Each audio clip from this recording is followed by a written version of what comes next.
다음과 같이 요약해 볼 수도 있습니다. 그리스도인에게 부과되는 요청들이 너무 높은 수준의 것이며 지키기 불가능하다고 느껴진다면 참으로 무지한 것입니다. 믿음의 연약함을 보여주는 것이라 할 수 있습니다. 우리의 연약함과 실패에 대해 말하는 것이 나을 것이라고 생각한다면 그것은 다시 한번 말하지만 겸손이 아닙니다. 믿음과 지식의 결핍으로 인한 것이라 할 수 있는 겁니다. 이같이 귀한 것이 우리에게 주어졌다는 사실을 생각해 볼 때에 어떤 의미에서는 우리가 연약하거나 실패할 권리조차도 없다고 할 수 있습니다. 그러므로 사도 요한은 내가 이 글을 쓰는 이유는 여러분이 이런 것을 알고 이런 가르침이야말로 참된 사실이라는 것을 알게 하기 위함이다 라고 말하는 것입니다. 그리스도인은 그리스도의 힘과 죄를 이길 능력에 대한 지식을 확실하게 가지고 있어야 합니다. 세 번째로 우리가 아버지와 아들에 대한 지식을 확실하게 가지고 있어야 되겠다는 것입니다. 우리가 이미 살펴본 대로 이것은 이 서신 전체에 주어진 기본 진리입니다. 요한은 아비들아 내가 너희에게 쓰는 것은 너희가 태초부터 계신 이를 알았음이요라 했는데 여기서 태초부터 계신 이란 바로 예수 그리스도이십니다. 1장 1절에서 그는 태초부터 있는 생명의 말씀에 관하여는 우리가 들은 바요 눈으로 본 바요 자세히 보고 우리의 손으로 만진 바라고 말했습니다. 본문 14절에는 아이들아 내가 너희에게 쓴 것은 너희가 아버지를 알았음이요라 기록했습니다. 이 같은 내용은 참으로 귀한 지식입니다.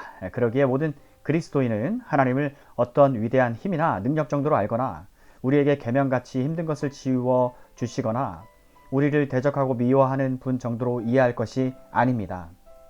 아버지로서의 하나님, 영원 무궁한 사랑을 가지고 우리를 사랑하시는 하나님, 주 예수 그리스도의 아버지로서의 하나님으로 이해해야 할 것입니다. 사랑하는 여러분, 이 하나님이야말로 우리를 사랑하며 우리 머리카락까지도 세는 분이십니다. 태양으로 하여금 이 세상을 비추게 하는 놀라우신 아버지 하나님이 바로 이분이십니다. 이 하나님에 대해 사도 요한은 우리가 알고 있다고 했습니다. 그는 나는 여러분이 이 하나님에 대해 알고 있기 때문에 이 글을 쓰는 것이다. 하나님을 알고 있다면 그분의 계명이 여러분에게 희생을 요구하는 것이 아니라는 것도 알게 될 것이다. 이런 것은 궁극적으로 여러분의 유익을 위한 것이기 때문이다. 하나님이 여러분을 축복하시고 여러분에게 자신의 아들 예수 그리스도의 형상을 따라갈 수 있도록 하시기 원하기 때문에 이런 계명을 허락하신 것이다 라고 말했습니다.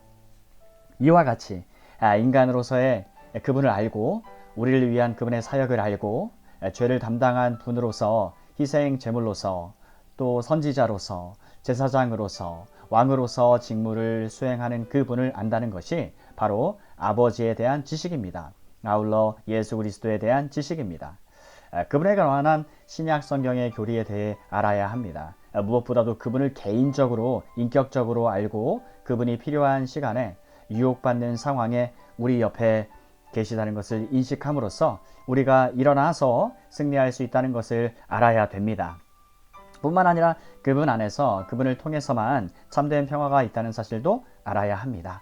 우리는 하나님을 알고 그 아들도 알아야 됩니다. 나는 모든 그리스도인이 꼭 알아야 될 세 가지에 대해 정리해 보았습니다. 첫째는 그리스도로 말미암아 우리의 죄가 사함받았다는 것입니다. 둘째는 우리에게는 죄를 극복할 수 있는 힘이 주어졌다는 것입니다. 셋째는 우리가 성부 하나님과 성령 하나님을 통한 성자 하나님을 알아야 되겠다는 것입니다. 이 같은 내용은 사도 요한이 각각 다른 연령층에 특별하게 적용시킨 지식들입니다. 우리가 믿음의 초기 과정에서 자신이 왜소해 보이고 나약해 보인다는 느낌을 가지게 될 때 꼭 알아야 될 것은 하나님이 아버지가 되신다는 것, 우리를 사랑하심으로 우리의 죄를 용서해 주셨다는 것입니다. 이런 이유로 사도 요한은 자녀들아 라는 표현으로 이것을 강조했던 것입니다. 실제로 신앙의 초보 상태에서는 우리가 하나님의 사랑하시는 팔에 안전하게 기대어 있을 수 있다는 사실을 참으로 알기 원합니다. 마치 어린 아이들이 부모에게 의지하면서 안전함을 느끼는 것과 같습니다. 아이들은 부모로부터 모든 것을 받기 원하면서도 부모에게 주는 것은 아무것도 없습니다. 신앙의 초보 단계에 있는 자들에 대해 하나님은 인간 부모와 같이 우리와 함께 하십니다. 유아 상태의 그리스도인은 많은 것을 이해하지 못하기 때문에 하나님은 모든 것을 주기만 합니다. 모든 사역자와 설교자는 무슨 말인지 잘 이해할 것입니다. 예를 들어 설교자가 복음에 대해 설교를 계속하다 보면 자신이 더욱더 많은 것을 해야만 되겠다는 것을 느끼게 됩니다. 나 역시도 사역 초기에는 설교를 듣는 위치에 있었지만 이제는 너무나도 많은 일을 열심히 해야만 될 상황입니다. 그리스도인의 삶에서도 이와 같은 원리가 적용된다고 봅니다. 하나님은 아버지이시기 때문에 어린 신앙인들에게 모든 것을 그저 제공하기만 하십니다. 따라서 어린 자녀들이 아는 것은 자신들의 죄악이 사함 받았다는 것입니다. 이제 이 어린 자녀들이 자라서 청년기에 이르렀습니다. 청년들은 삶에서 싸움도 개입된다는 것을 알게 됩니다. 그리스도인의 삶을 사는 청년들은 싸움을 의식해야 합니다. 왜냐하면 적이 그들을 공격하기 때문입니다. 유아기의 그리스도인은 편했으나 청년기의 삶에는 갈등도 어려움도 있게 됩니다. 사도 요한은 다음과 같이 말했습니다. 내가 말하려는 것은 하나님이 여러분을 강하게 하심으로 악한 자를 이길 수 있다는 사실과 하나님의 말씀이 여러분 안에 내재하실 것이라는 사실이다. 청년기 수준의 그리스도인으로 있을 때 아주 분명하게 그리고 확실하게 기억해야 할 것은 여러분이 혼자만 내버려져 있는 것이 결코 아니라는 것이다. 하나님의 말씀이 여러분 안에 있고 대적을 이미 물리치신 예수 그리스도가 우리로 하여금 대적을 이기게 도와주실 것을 믿어야만 한다. 이제는 아비들 차례이다.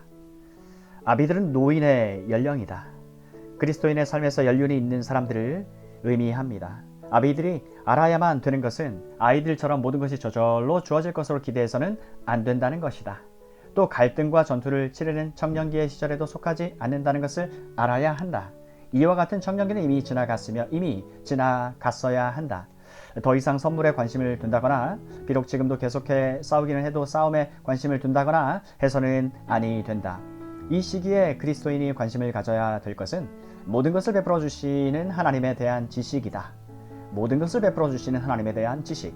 나이가 들었기 때문에 이 세상에 살아있을 날이 얼마 남지 않았다. 그러기에 그들의 마음과 주의를 사로잡게 되는 것은 하나님과 얼굴과 얼굴을 대면해 보게 될 그 날이 곧 다가올 것이라는 사실입니다.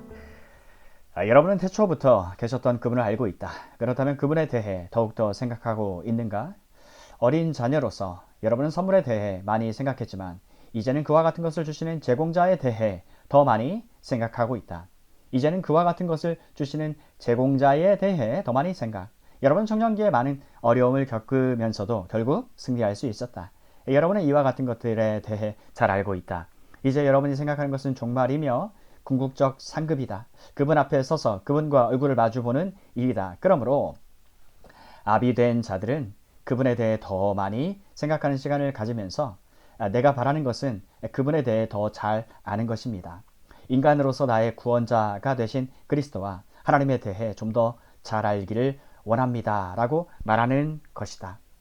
우리는 사도 바울이 그리스도와 함께 있는 것이 너무나 좋기 때문에 빌립보서 1장 21절에서 내게 사는 것이 그리스도니 죽는 것도 유익함이라고 고백했던 것처럼 그 날이 올 것을 참으로 기대하면서 살아야 할 것입니다. 사랑하는 여러분, 이와 같이 그리스도인의 삶에는 세 단계가 있습니다. 여러분이 이 셋 중에 어느 것에 속해 있든지 각자에게 특별하게 주어진 진리의 말씀이 있습니다. 우리 모두를 위한 기본 교리와 아울러 우리의 신앙 수준에 따른 격려의 말씀이 있다는 말입니다. 사도로 하여금 권면의 말씀을 잠시 중단하고 참으로 귀한 삽입절을 통해 이와 같은 말씀을 허락해 주신 하나님께 함께 감사하십시다. 또 죄사함에 대한 지식과 어떻게 죄를 극복할 수 있는가에 관한 지식과 무엇보다도 성부 하나님과 성자 하나님과 성령 하나님에 대한 지식 등과 같은 견고한 기초 위에 우리를 세워주신 하나님께 감사를 드리십시다. 할렐루야. 아멘.